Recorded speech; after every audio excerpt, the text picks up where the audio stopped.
HSC exam চলতেছে, but আমি সকালবেলা প্রাইভেট ফাঁকি দিয়া চইলে আইছি জালকাঠি। কলেজ মোড় থেকে একটা টেসলায় উঠা চইলা যাইতাছি বাজারে। আরে ভাই, এটা তো টেসলা না, এটা তো অটো।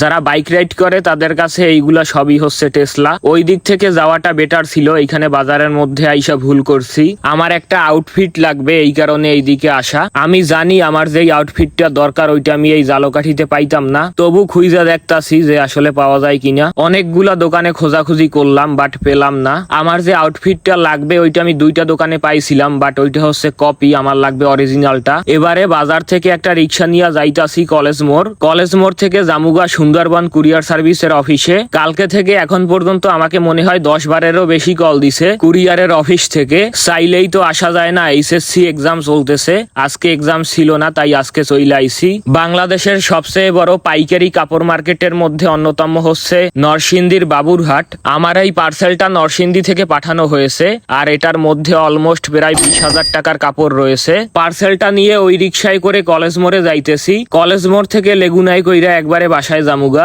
কাপড়ের বিজনেস অনেক ভালো যদি বুঝে করা যায়। লেগুনা থেকে নাইমা আবারও একটা রিক্সা নিয়ে যাইতাছি একদম বাসায়। ভিডিও ভালো না লাগলে স্কিপ করতে পারো, আর যদি ভালো লাগে তাহলে দেখতে পারো। আজকের ভিডিও এখানেই শেষ করছি, টাটা।